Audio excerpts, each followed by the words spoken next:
Thank you very much, Mr. President. Ladies and gentlemen, good evening. Assalamu alaikum. Lovely to see you all here tonight. We are having a very entertaining night, are we not, with some very interesting things being said from the other side of the house tonight.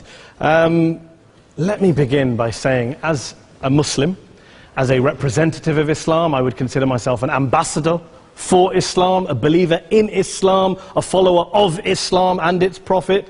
So, in that capacity, let me begin by apologizing to Anne-Marie for the Bali bombings. I apologize for the role of my religion and me and my people, for the killing of Theo van Gogh, for 7/7. Yes, that was all of us. That was Islam, that was Muslims, that was the Quran. I mean, astonishing claims to make in the very first speech tonight, on a day like today, where the Conservative Prime Minister of the United Kingdom is having to come out and point out that these kind of views are anathema. And I believe you're trying to stand for the Labour Party to become an MP in Brighton. If you do, and you make these comments, I'm guessing you'll have the whip withdrawn from you, but then again, UKIP's on the rise, they'll take you, the BNP, they might have something to say about your views. This is what Mehdi Hassan always does. By the way, just on a factual point, since we heard a lot about the second speaker, about how backward we Muslims all are, on a factual point, you said that Islam was born in Saudi Arabia. Islam was born in 610 AD. Saudi Arabia was born in 1932 AD. So you were only 1,322 years off. Not bad? Not bad start there. Talking of maths, by the way, a man named Al-Khawarizmi was one of the greatest mathematicians of all time, a Muslim, worked in the golden age of Islam. He's the guy who came up with not just algebra, but algorithms. Without algorithms, you wouldn't have laptops. Without laptops, Daniel Johnson tonight wouldn't have been able to print out his speech in which he came to berate us Muslims for holding back the advance and intellectual achievements of the West, which all happened without any contribution from anyone else other than the Judeo-Christian people of Europe. In fact, Daniel David Levering, the author of the Pulitzer Prize-winning historian and author of The Golden Crucible, points out that there would be no Renaissance, there would be no Reformation in Europe without the role played by Ibn Sina and Ibn Rushd and some of the great Muslim theologians, philosophers, scientists in bringing Greek texts to Europe. As for this being our university, I will leave that to the imagination as to who is our and who is there. I studied here too. An astonishing set of speeches so far making this case tonight. A mixture of just cherry-picked quotes, facts and figures, self-serving, selective, a farrago of distortions, misrepresentations, misinterpretations, misquotations.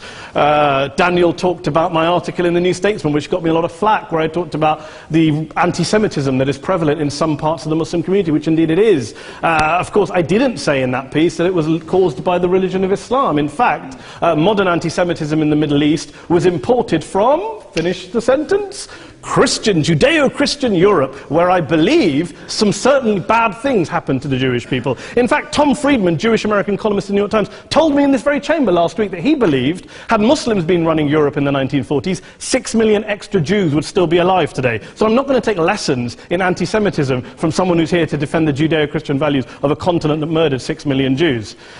Moving swiftly on. Yes. Absolutely. Well, I'm about to make that point. No, I'm about to make that point. You're right. I agree with you. I agree with you 110%. That is my point. I don't think Europe is evil or bad. I'm a very proud European. I don't want to judge Europe on the basis, but if we're going to play this gutter game where we pull out the Bali bombing and we pull out examples of anti-Semitism in the Islamic community, then of course I'm going to come back and say, well, hold on. I mean, look, let's be very clear. Daniel here was a last-minute replacement for Douglas Murray, who had to pull out. And Douglas and I have a well-documented differences, but to be fair to Douglas, as to be fair to Anne-Marie and to Peter, atheists. Atheists see all religions as evil, violent, threatening. What the problem I have with Daniel's speech is that Daniel comes here to mount this robust defense of Christianity, forgetting that his fellow Christians, people who said they were acting in the name of Jesus, gave us the Crusades, the Spanish Inquisition, the anti-Jewish pogroms, European colonialism in Africa and Asia, the Lord's Resistance Army in Uganda, not to mention countless arson and bomb attacks on abortion clinics in the United States of America to this very day. I would like a little bit of humility from Daniel first before he begins lecturing other communities and other faiths on violence, terror and intolerance. But, no thank you. Some water. But I would say this, to address the gentleman's very valid point here, I'm not going to play that game. I don't actually believe that Christianity is a religion of violence and hate because of what the LRA does in Uganda or what Crusaders did to Jews and Muslims in Jerusalem when they took back the city in the 12th or 13th or whatever century it was. I believe that Christianity, like Islam, like pretty much every mainstream religion, is based on love and compassion and faith. I do follow a religion in which 113 out of the 114 chapters of the Quran begins by introducing the God of Islam as a God of mercy and compassion. I would not have it any other way. I don't follow a religion which introduces my God to me as a God of war, as some kind of Greek God of wrath, as a God of hate and injustice. Not at all. As Adam pointed out, you go through the Quran and you see the mercy and the love and the justice. And yes, you have verses that refer to warfare and violence. Of course it does. This is not a motion about pacifism. I'm not here to argue that Islam is a pacifistic faith. It is not. Islam allows military action, violence in certain limited contexts. And yes, a minority of Muslims do take it out of that context. But is it religious? We talked about Woolwich. Daniel and Anne-Marie have suggested that it's definitely religion that's behind all of this. Well, actually, what I find so amusing tonight is we're having a debate about Islam, and the opposition tonight have come forward. We have a graduate in law, a graduate in modern history, a graduate in chemistry, and, you know, I admire all of their intellects and their abilities, but we don't have anyone who's actually an expert on Islam, a scholar of Islam, a historian of Islam, a speaker of Arabic, even a terrorism expert or a security expert or a pollster, let alone to talk about what Muslims believe or think. Instead, we have people coming here, putting forward these views, putting forward these sweeping opinions. Listen to Professor Robert Pape of the University of Chicago, one of America's leading terrorism experts, who, unlike our esteemed opposition tonight, studied every single case of suicide terrorism between 1980 and 2005, 315 cases in total. And he concluded, and I quote, "There is little connection between suicide terrorism and Islamic fundamentalism or any of the world's religions. Rather, what nearly all suicide terrorist attacks have in common is a specific secular and strategic goal to compel modern democracies to withdraw military forces from territory that the terrorists consider to be their homeland."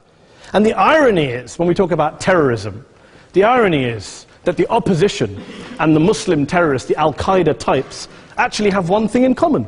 Because they both believe that Islam is a warlike, violent religion. They both agree on that. They have everything in common. Osama bin Laden would be nodding along to everything he's heard tonight from the opposition side. He agrees with them. The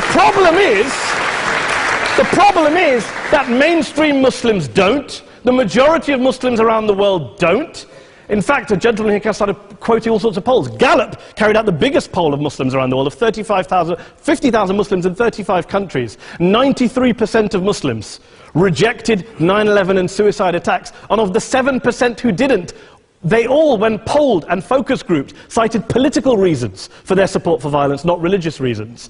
And as for Islamic scholars and what they say, well, Daniel talks about our University of Oxford. We'll go down to Oxford's Centre for Islamic Studies, get hold of a man named Sheikh Afifi al-Akiti, who is a massively well-credentialed and well-respected Islamic scholar, who has studied across the world, who in the days after 7/7 published a fatwa denouncing terrorism in the name of Islam, calling for the protection of all non-combatants at all times, and describing suicide bombings as an innovation with no basis in Islamic law. Go and listen to Sheikh Tahir al-Qadri, one of Pakistan's most famous Islamic scholars, who published a 600-page fatwa condemning the killing of all innocents and all suicide bombings unconditionally without any ifs or buts. There's nothing new here. This is mainstream Islam, mainstream scholarship, which has said this for years. You don't go out and kill people willy-nilly in the high street or anywhere else, on a bus or a mall, based on verses of the Quran that you cherry-pick without any context, any understanding, any interpretation, or any commentary. Point of information. Please. Well, it doesn't happen, apparently. I didn't say it doesn't happen at all. I never said it didn't happen. I don't blame Islam. Yes, it's a very good point. And a lot of us are campaigning against that. And we're campaigning against it in the name of Islam. We're campaigning against it in the name of various interpretations of Islam. Anne-Marie comes and scares us with her talk of Sharia law. I would like to see the book of Sharia law. It doesn't exist. People argue over what Sharia law is. And you empower the extremists by saying there is only one version. You empower them all. I don't believe you took any interruptions, Anne-Marie, so I think you should stay there for a moment. Several countries. Here's what we're dealing with. Here's what we're dealing with.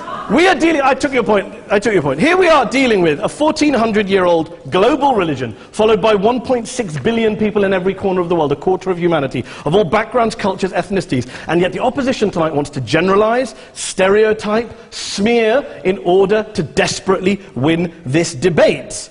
And here's my question, if we're going to generalize and smear. If, okay, people say yesterday's bombers, and we've got to be careful, there's a trial going on, were yesterday's attackers, motivated by Islam? Big debate. I don't believe they were. Let's say they were. Let's say Faisal Shahzad, the Times Square bomber, was motivated by Islam. Let's assume, for sake of argument, that Richard Reeves, the shoe bomber, was motivated by Islam. If Islam is responsible for these killings, if Islam is what is motivating these people, and Islam is therefore not a religion of peace, a religion of war, then ask yourself this question: why aren't the rest of us doing it? Why is it such a tiny minority of Muslims are interpreting their religion in the way that the opposition claim they are? Let's assume there are 16,000 suicide bombers in the world. There aren't. Let's assume there are for the sake of argument. That's 0.001% of the Muslim population globally. What about the other 99.99% of Muslims who the opposition tonight either ignore or smear? The reality is that the rest of us aren't blowing ourselves up tonight. The reality is that the opposition came here tonight not worried about the fact that me and Adam might pull open our jackets and blow ourselves up tonight because we're followers of a warlike warrior religion which wants to take over Europe and Daniel's university. The issue is this. The issue is this. Unless the opposition can tell us tonight, and Peter Atkins is here, one of our great atheist intellectuals, can tell us tonight, can answer this question tonight: why don't the vast majority of Muslims around the world behave as violently and aggressively as a tiny minority of politically motivated extremists? Then they might as well give up and stop pretending they have anything relevant to say about Islam or Muslims as a whole. Ladies and gentlemen, let me just say this to you. Think about what the opposite of this motion is. If you vote no tonight, think about what you're saying the opposite of this motion is. That Islam isn't a religion of peace, it's a religion of war, of violence, of terror, of aggression. That the people who follow Islam, me, my wife, my retired parents, my 6-year-old child, that 1.8 million of your fellow British residents and citizens, that 1.6 billion people across the world, your fellow human beings, are all followers, promoters, believers in a religion of violence. Do you really think that? Do you really believe that to be the case? They say that in the Oxford Union, the most famous debate was in 1933, when Adolf Hitler looked out for the result of the King and Country motion, where they voted against fighting for King and Country, and Hitler was listening out for the result. Well, tonight, 80 years on, there are two groups of people around the world who I would argue are waiting for the result of tonight's vote. There are the millions of peaceful, non-violent, law-abiding Muslims both in the UK, Europe, Asia, Africa and beyond, who see Islam as the source of their identity, as a source of spiritual fulfillment, of hope, of solace. And there are the phobes, the haters, the bigots out there who want to push the clash of civilizations, who want to divide all of us into them and us and ours and their. Ladies and gentlemen, I urge you all not to fuel the arguments of the phobes and bigots. Don't legitimize their divisions. Don't legitimize their hate. Trust those Muslims who you know, who you've met, who you hear, who don't believe in violence, who do want you to hear the peaceful message of the Quran as they believe it to be taught to the majority of Muslims, the Islam of peace and compassion and mercy, the Islam of the Quran, not of Al-Qaeda. Ladies and gentlemen, I beg to propose this motion to the House. I urge you to vote yes tonight. Thank you very much for your time.